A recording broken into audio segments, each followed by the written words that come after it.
मैंने इतने लोगों को भी किसी कॉन्शियस को नहीं दिया। ये जाहिर करता है कि आज के हालात में एक जो घटना है ये कमजोरी का नहीं है, ये ताकत का ऐलान है। ये ऐलान है कि नाइंसाफी हिंदुस्तान में नहीं बर्दाश्त की जाएगी। हम कोई किसी से यहाँ मांगने नहीं आए हैं, हाथ फैलाने नहीं आए हैं, कोई हमदर्दी लेने नहीं आए हैं, हम इसका मुकाबला करने की चेतावनी देने आए हैं। हिंदुस्तान की कॉन्स्टिट्यूशन में प्रेम्बल में लिखा है कि हम सेकुलर हैं। सिर्फ लफ्ज़ में लिखा, इसके मायने होते हैं। सेकुलर का मतलब है कि सब स्टेट का कोई धर्म नहीं होता। लोग अपने अपने धर्म में ईमान में जो भी उनको पसंद हो वो कर रह सकते हैं, मना सकते हैं, उनको कर सकते हैं, आपस के बीच में जो हो सकते हैं। मगर सरकार का ये कहना कि कोई एक रिलीजन हिंदुस्तान में ऊंचा है, ये देश के साथ गद्दारी है। ये गद्दारी है क्योंकि कॉन्स्टिट्यूशन के बतला जो बोलता है वो जनता की आवाज है, उसको हमने 50 में जब करा तो उसको पाला है। तो पहले मैं ये बात सफा करना चाहता हूँ कि कोई ये समझे कि यहाँ जो हाजिरी हुए वो हम बहुत डरावे रहते हैं तो क्या होगा, हमको कौन बचाएगा, ये नहीं है। मैं यहाँ से ये ऐलान करने आया हूँ कि तुम जो हमारे को कोई ऐसा गद्दा अंसर जो है सरकार का, वो हमको अगर डराना चाहता है, भगाना चाहता है तो तुम बड़े बेवकूफ हो, बहुत गलतफहमी में बैठे हो। हमारे में लड़ने की ताकत है और हम लड़ेंगे। हिंदुस्तान में तो मुसलमान से जरूरत करे पूछने की कि आप हिंदुस्तान के पूरी वफादारी देखिए। अरे आप जानते हैं कि सबसे पहला जो किसी को अवार्ड मिला ब्रेवी का, वो किसको मिला? अब्दुल मजीद को मिला। अब्दुल मजीद को मिला था। उससे पहले बिगड़े आसमान क्या जानते कश्मीर का, तो आजकल जो हालत वो है। मगर अगर उस वक्त कश्मीर में जब ट्राइबल अटैक्स हुए थे, हमारे पास कोई रास्ता नहीं था, सड़क नहीं थी, न ट्रक जा सकते थे, न कुछ हो सकता था। आर्मी को भेजने के लिए सिवाय हवाई जहाज के कोई रास्ता नहीं था। एक ड्रोन को बचाना था ताकि हवाई जहाज वहां लैंड कर सके। उसका वहां जो ड्रोन का हमारा अफसर था वो ब्रिगेडियर उस्मान था। उससे लड़ाई लड़ी, अपनी शहादत दी, तब वहां जाके कश्मीर में पहुंच सकी। जो हुआ तो हुआ। ये ठीक है कि जो बेहतर होना चाहिए था वो नहीं हुआ, वो एक अलग मसला है। पर मैं बताना चाहता हूँ कि राइट फ्रॉम 47 हिंदुस्तान के मुसलमान ने वो कुर्बानी दी जहाँ कुर्बानी की जरूरत थी। कोई उसको ये कह कि उसकी कुर्बानी करना इससे ज़्यादा वाज़ेह चीज़ नहीं हो सकती। तो जब प्रेम्बल में मैंने आपको कहा कि हम सेकुलर हैं, तो जो करता है वो देश के साथ गद्दारी करता है। तो फिर आज मुल्क पे ये हवा फैलाने की जरूरत जो कर रही है सरकार कि हम एक हिंदू की अक्सरियत है, होगी भाई, अक्सरियत से मुल्क नहीं बनता। अक्सरियत इनको भी कॉन्स्टिट्यूशन के बीच में रहना पड़ता है और इसके लिए जब चलती रहेगी जब तक भी होगा। अभी पीछे और ये जो बहुत अपने आप को जो अजीब बात है कि जो हिंदू कट्टर हिंदू जो अपने आप को बहुत इसलिए रोल प्ले कर रहे सरकार में, वो अपने भी गुरुओं को नहीं मानते। हिंदुज़म में विवेकानंद जी का नाम हिंदू के नॉलेज का विषय का सबसे ऊंचा माना गया। और कोई हिंदू जो ये कहते हिंदू आजकल के हैं, ये भी स्वामी विवेकानंद का नाम लेते हैं। तो स्वामी विवेकानंद जी ने 1883 में लिखा था तो हिंदुस्तान का भविष्य हिंदू और मुस्लिम के साथ मिलकर चलने का है। और उन्होंने अपने उनके दोस्त ऐसा प्रजार था, उनको उन्होंने बोला था, लिखी चिट्ठी लिखी थी कि मैं समझता हूं कि इस हिंदुस्तान का भविष्य और तरक्की हिंदुज़म और इस्लाम के इकट्ठा चलने से हो। ये उनका कह रहा है। तो मैं इन जो इस वक्त फिरका परस्ती फैलाने की बात करते हैं, तो जैसे कहते हैं वो हमारे पंजाबी में एक फ्रेज है कि जो हमने किसी को बहुत बुरा कहना हो तो हम कहते हैं कि यार इसको जाने दो, या अपने बाप का भी नहीं हुआ तो हमारा क्या होगा। ये हालत इनकी है जो इस वक्त ये फैलाना चाहते हैं कि हिंदू मुस्लिम अलग है, हमारे रिलीजन वगैरह हो सकते हैं, मगर ये मुल्क हिंदू का, मुस्लिम का, क्रिश्चियन का उतना ही है जितना किसी का। कोई हिंदू का इसमें ज्यादा हक नहीं है, क्योंकि ये हमारी कॉन्स्टिट्यूशन कह चुकी है और इस पर हमको चलना और इससे बगैर हिंदुस्तान तरक्की नहीं कर सकता। हम ये मीटिंग घबराहट तो नहीं कर रहे हैं, हम ये ऐलान कर रहे हैं कि कॉन्स्टिट्यूशन जो कहती है उसमें भी जो इसको भी इसको फैलाने की कोशिश करेगा उसको मुंह पर जवाब दिया जाएगा। हम हाथ नहीं फैलाएंगे, हम हाथ नहीं फैलाएंगे, मुंह पर जवाब देंगे। अभी पीछे वो मैं उनकी तारीफ बहुत करता हूँ, जब उनके पीछे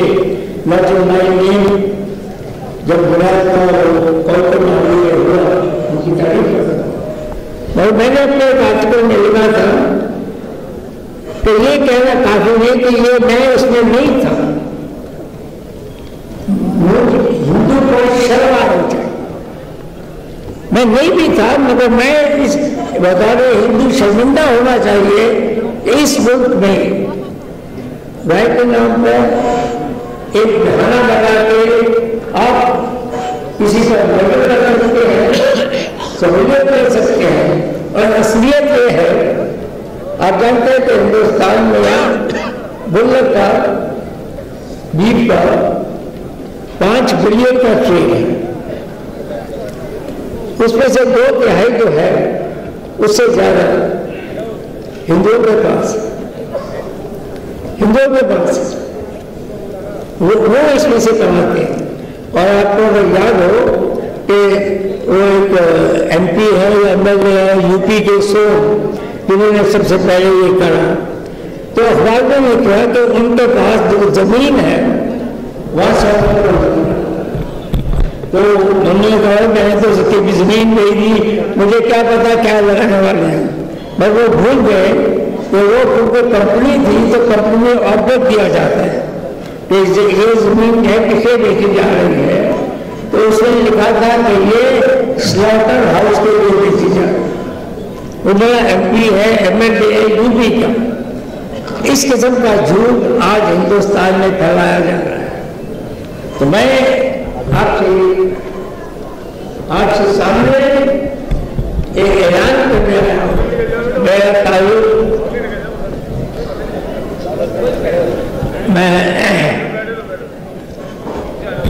ये सिर्फ हमारा कहना ही नहीं, UN असेंबली ने अपने पूरे हर रेजोल्यूशन पास करते हैं जिसमें उन्होंने कहा है कि वो मुल्क जिसमें राइट्स माइनॉरिटीज के जो राइट्स होते हैं एम्प्लॉयमेंट में, बिजनेस में, पढ़ाई में, उनको बराबरी के लिए देने के लिए आपको स्पेशल टारगेट्स बनाने पड़ेंगे।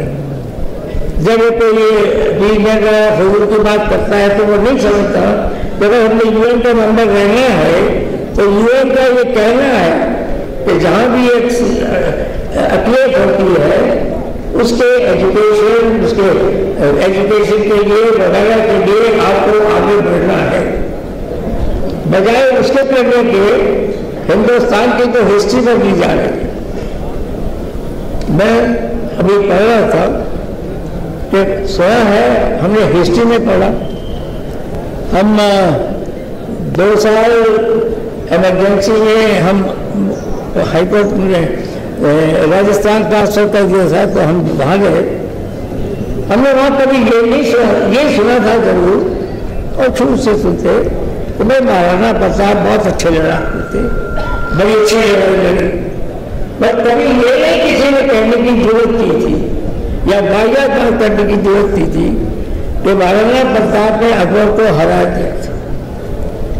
क्योंकि उस लड़ाई में, हल्दीघाट की लड़ाई में महाराणा प्रताप खुद इतने जख्मी हो गए थे कि उसके बाद उनका कोई जिक्र तक नहीं है, एवं इन राजस्थान हिस्ट्री बदली जा रही है। और जब हिस्ट्री बदली जा रही है तो नेशन के लिए सबसे खतरनाक बात यह है कि हिस्ट्री अगर आप बदलेंगे तो आप इस मुल्क को तबाह कर देंगे। इसलिए इस सरकार को चेतावनी है, सिर्फ हमको बहुत दुख है कि इसमें प्रोफाइल गई सेक्रेटरी पार्ट की। मेरे यहाँ जफर साहब आए हैं जो बहुत हमारे साथ कमेटी में थे। आप जानते हैं कि यूपी में जो लिमिटेशन है वो इतनी जानबूझ के बदमाशी की गई हुई है कि 40-50 सीटें ऐसे हैं जहाँ मुसलमान की अक्सरियत ज़्यादा है, 30 और 35%, उसको शेड्यूल पास कर दिया, दलित की कॉन्स्टिट्यूंसी कर दी।